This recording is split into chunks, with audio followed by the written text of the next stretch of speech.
Seja bem-vindo ao canal. Nesse conteúdo nós vamos falar de uma empresa que foi pedido de muitos inscritos para a gente comentar um pouquinho dela, a situação atual. Ela está em quedas aí consistente. A gente vai ver a questão principalmente do que está causando, né, essa queda na companhia. Vamos falar um pouquinho do modelo de negócio, a perspectiva também, né, de crescimento ao longo do tempo, se é uma oportunidade, se não é. Isso que nós vamos compreender neste conteúdo. Seja bem-vindo ao canal, eu sou o Thiago. Se você ainda não é inscrito, já vai lá, se inscreve, deixa o like também, deixa os comentários se você tem essa companhia, se você tem outra aí do segmento ligado ao agronegócio e se você tem também interesse que a gente traga conteúdo de alguma empresa que você já investe ou você está estudando, de repente uma companhia, deixa nos comentários que vamos colocando na nossa agenda do canal. A gente começa entendendo um pouquinho aqui da receita dela, né? Da onde a Kepler gera a receita, né? A companhia ela tem um segmento muito interessante no Brasil e também está expandindo aí para outros países, que é a questão do armazenamento de grãos, principalmente soja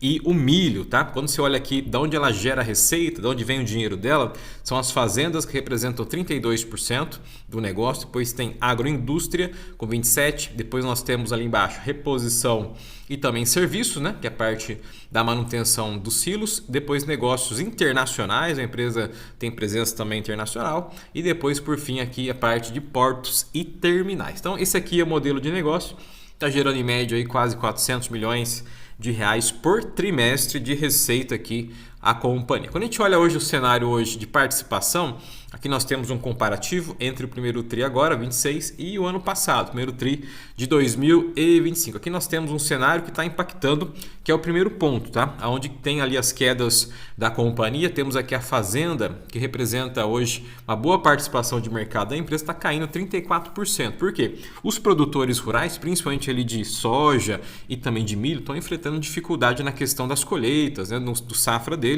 e aí você tem o quê? Uma diminuição das reservas de grão, consequentemente a empresa não consegue expandir as suas margens ali, a sua expansão dos silos, que são os armazenamentos para grão que ela tem. Então nós temos hoje um critério das fazendas, né, que estão em quedas aí na sua parte produtiva. Isso vai afetando aqui a companhia. Depois nós temos a agroindústria, que teve uma leve alta, porém é um ponto importante também para a gente falar, esse modelo de agroindústria, né, é um modelo mais estruturado. Você tira as fazendas ali, que geralmente são produtores mais isolados ou têm participação menor. A agroindústria, que já é um público um pouco diferente, em grupos empresariais, né, outros segmentos que acabam tendo até um crescimento aqui quando a gente compara os trimestres. Depois nós temos negócios internacionais, que ela está investindo também.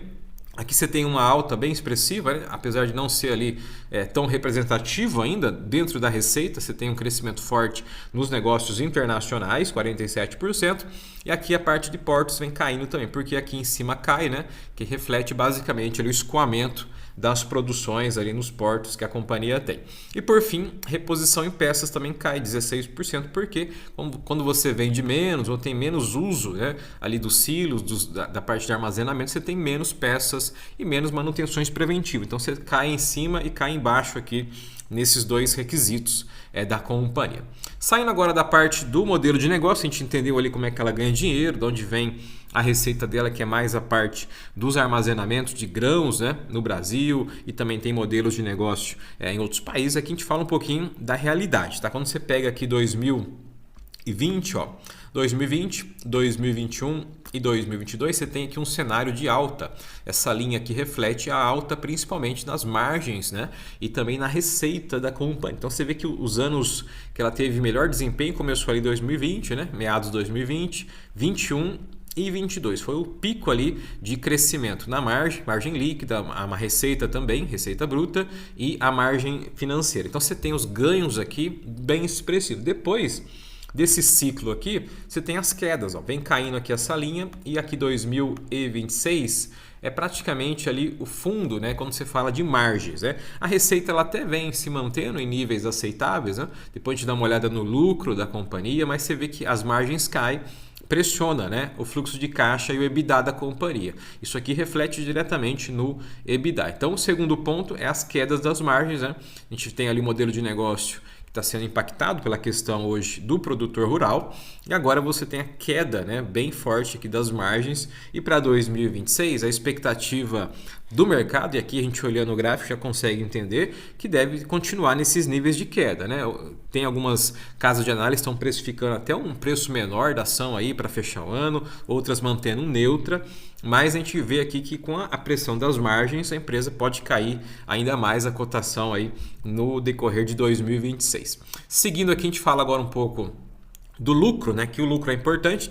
A gente observa, 2022, quando teve lá o pico praticamente dos ganhos de margem, receita da empresa, o lucro foi 384 milhões. De lá para cá, você vê que tem quedas, né? Então vem caindo aqui, ó, 245, 199, 156 e agora, nos últimos 12 meses, ó, 147 milhões. Então você sai de um lucro ali de quase 400 milhões em 2022, né? Isso fechando o ciclo, para nos últimos 12 meses aqui um lucro de 147 milhões. Ela não está no prejuízo ainda, mas teve uma queda bem forte no lucro. Então o EBITDA também a gente vai dar uma olhada, cai forte, né? O fluxo de caixa cai, o lucro mesmo se mantendo, os dividendos vêm caindo também, e por isso que o mercado acaba precificando ela com um valor menor. Ela tem um bom potencial, a gente sabe que o agronegócio é o motor, né, do Brasil e do mundo também. O agronegócio é realmente um segmento muito interessante, mas ele é cíclico, né? Tem anos bons, ciclos ruins. Então, por isso, quando você investe nesse segmento aqui, agronegócio,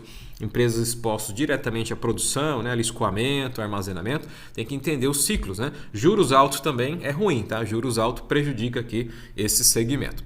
Seguindo aqui, a gente fala agora do EBITDA, que aqui é importante, né? Fluxo de caixa, a gente vê.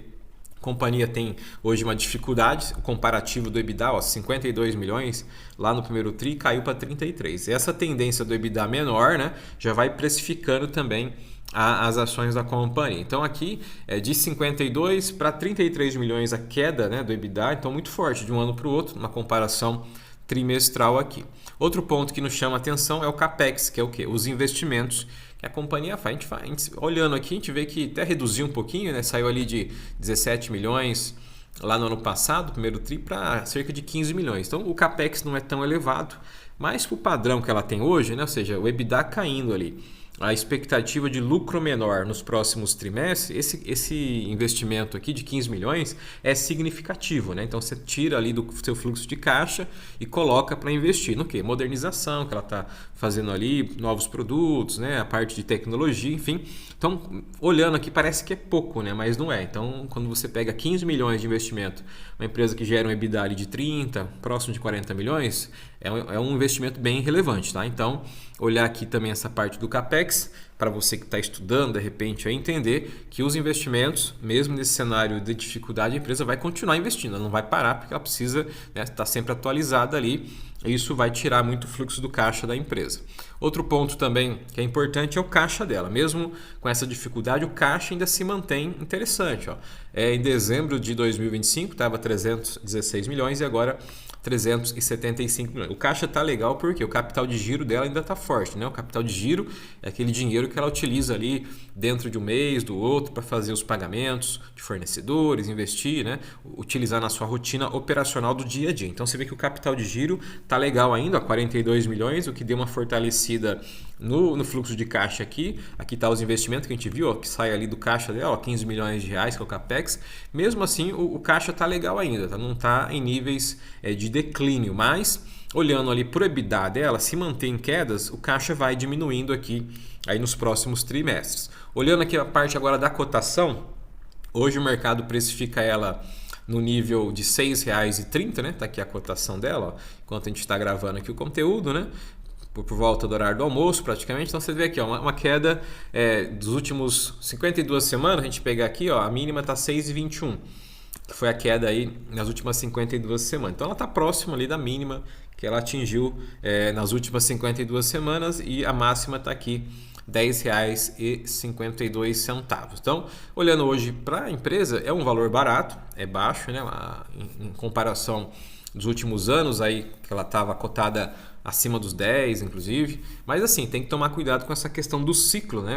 A empresa ela está num segmento muito cíclico, é sazonal, tem épocas ali que pode até aumentar a parte da comercialização dos silos, né? Aumentar a produção do agronegócio, dos segmentos que ela atua, mas assim, fica muito de olho nessa questão de juros. Enquanto o juros estiver muito alto, na faixa aí dos 14%, né, próximo de 15%, a taxa Selic, para o agronegócio é ruim. A empresa não consegue, né, captar muito mais clientes com juros muito altos, porque para os investimentos. Né? O produtor para de produzir muito, porque sabe que às vezes não vai conseguir vender num preço adequado, né? Juros altos é custo operacional. Então ficar de olho nessa questão aí dos ciclos da companhia. Outro ponto que nos chama a atenção aqui é os indicadores. Né? Aqui a gente vê que ela tem bons indicadores, então é uma empresa bem redondinha, está sofrendo aí com o macroeconômico muito forte. Né? Você vê aqui o PL dela na casa de 7, um PL abaixo da média que é 9, né? Então o preço-lucro dela está legal para você estudar. O PVP a gente viu está na faixa aqui de 1,4, né, o preço sobre o valor patrimonial. Mesmo assim está abaixo da média, ela sempre é negociada a múltiplos um pouco maior, né, pelo valuation dela mais de crescimento. Então você vê aqui a média dela é quase 2, né, do PVP, está 1,4, é o menor desde o ano de 2018 a 2017, estava na faixa de 1,3, 2016 1,1. Então de 2016 para cá é um dos menores preços sobre o valor patrimonial. Aqui a gente não olha muito isso aqui porque é uma empresa de crescimento, tá? Não é uma empresa que vai olhar só isso aqui, mas é bom você ficar atento também ao PVP. O dividend yield a gente vê que se mantém nessa média de 6, 7%, né? Então não é de agora que ela vem pagando dividendos, ó. Desde 2022, quando ela teve lá o pico, né, nas margens, na receita, que foram crescentes, ela pagou dividendos, ó, quase 10%, e a média dela está quase 5, 4,5%. Então é uma empresa para pagar barato, né, nessa faixa de 6, pode ser que caia até um pouquinho mais, abaixo dos R$6 aí para você que quer aumentar a posição ou até se posicionar, seria um preço muito bom. Então monitorar os próximos meses, né? O próximo balanço é decisivo agora, que é o segundo TRI. Se tiver uma queda mais forte daquilo que a gente viu, que é o EBITDA, e nas linhas dela ali de geração de receita, pode vir abaixo dos R$6 a cotação aqui. Então aí seria um preço muito bom para você se posicionar, né? Entendendo todo esse cenário de risco que ela compõe, né, nesse momento. E falando um pouco da parte do payout aqui, a gente vê que o payout se mantém, né, que é a distribuição ali de dividendos em cima do lucro dela na faixa de 52%, é um payout muito bom, tá, para a empresa desse segmento. Olhando para a parte da margem líquida, a gente vê que se mantém também, ó, por enquanto está na faixa de 10%, a margem líquida foi melhor, ó, lá em 2022, quando o ciclo é favorável, você vê que ela vai crescendo, ó, era 10, 12, bateu 21%, então quando o ciclo é favorável no agronegócio ela se dá bem, né? Juros menor, né? Produtividade maior ela se dá bem também. Então você vê a margem líquida ainda está na média, né? 10%, é uma margem ainda razoável para o segmento. E a dívida, né? Falar um pouquinho da dívida aqui versus o EBITDA. Por enquanto a dívida é controlada, né? É uma dívida bem interessante, ó, para o segmento, né? Próximo de 0 a 0,19. Foi maior lá em 2022, estava 0,4, agora até reduziu o endividamento. Então é uma empresa que não vai fazer muito investimento, não vai ficar pegando empréstimo toda hora, porque não é um perfil dela. Então ela vai muito em razão da demanda, né? Ou seja, tem o crescimento ali, ela está projetando, vai crescer a produtividade, vai melhorar a safra, juros está com tendência de queda, ela vai ali aos poucos buscando novos negócios, fazendo a parte que ela tem que fazer das manutenções, enfim, não é uma empresa que vai arriscar também. Então isso é um ponto positivo, que não vai ficar se alavancando de forma sem necessidade. Isso também é um ponto muito bom para você avaliar aqui na Kepler. E aí respondendo, né, as perguntas dos nossos inscritos que acompanham o nosso canal, se vale a pena, se é cilada, se é oportunidade, se é armadilha aqui. Olhando para o ponto de vista de valuation, você vê que é uma oportunidade, né? A empresa tem bons indicadores. O desafio dela é o lucro, né? O lucro, e o mercado hoje ele está muito mais seletivo, né?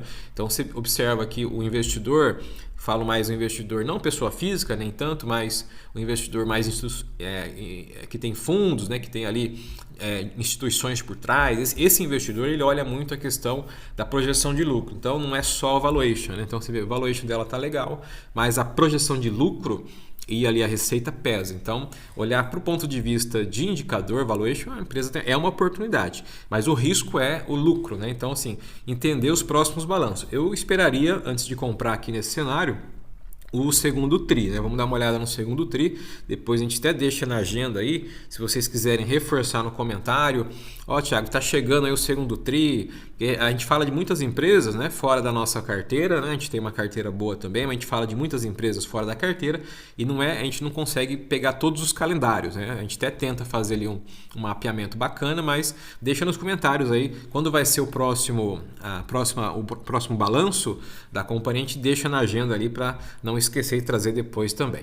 Falando agora da parte dos dividendos, né? Aqui é um ponto bom também, dividendos. A empresa tem uma política dela aqui bem interessante para você que quer se posicionar. Ó. Então ela tem lá, lucro líquido do exercício terá a seguinte destinação: 5% vai para a parte ali da reserva, né, que é importante ter. Então você vê que aqui a empresa ela tem até uma disciplina, né? É difícil ver empresas na bolsa que tem essa visão bem definida, né? Então 5% do lucro, ó, vai para a reserva, que é importante, né? Para garantir ali eventuais dificuldades que possam existir ao longo do ano, ao longo do ciclo, né? 25%, ó, do lucro vai ser para dividendos, para você aí, para quem tem as ações, vai para o acionista, né? E mais 25% vai para a reserva de capital de giro e também os investimentos. Então você viu ali que o capital de giro dela é legal, né? Então é o que está salvando ela também nesse momento aqui de crise, né, do agronegócio. Então você está vendo, ó, a destinação de 25% para reservas de investimento e capital de giro. Então ela não precisa ficar recorrendo a empréstimo. Isso é muito bom, porque tem empresas que distribuem ali 30%, 40%, 50% de lucro, mesmo no cenário de dificuldade. O que ela tem que fazer? Depois ela tem que pegar empréstimo. E não é o caso aqui da empresa, né? Então você vê que ela já é bem redondinha nessa parte, tem uma boa visão. Isso aqui é um ponto positivo também, né? Tem empresas assim com essa visão de gestão do dinheiro. E falando aqui do histórico do dividendo, né? Você vê que o último anúncio aqui foi o ano passado, né? 2025, ó, e ela pagou no dia 26/12, né? Pagou aqui os 14 centavos na forma de dividendos. Pelo histórico dela, né? É claro que ela pode até diminuir o valor de dividendo devido à questão do fluxo de caixa menor projetado, mas a próxima da Tacom vai para agosto, né? Se ela manter o histórico dela, assim como ela anunciou o ano passado, foi dia 11/8, da Tacom ela pagou no dia 9 de setembro, né? Foi ali dividendos e JCP. Então a gente vai continuar acompanhando, mas deixa nos comentários se você gostou do nosso conteúdo, se você tem a companhia aí na sua carteira de investimento, ou você está buscando estudar um pouco mais sobre ela, né? Achou interessante o segmento, deixa nos comentários. E para finalizar, olhar um pouquinho o histórico, né, de dividendos, para ver há quanto tempo a companhia vem pagando, a média. Ó. Então a média dos últimos 5 anos, ela está pagando em média aqui, ó, 7%, quase 8%, né? Que é a média de distribuição aí de dividendos, e o atual está 6,8%. Então você vê que ela não tem muita volatilidade. Não, tem empresas que pagam um ano 10, 20, outro ano já não paga. Então ela vai se mantendo aqui nos últimos anos. Isso é muito bom para você que tem uma ação dessa na sua carteira de investimento.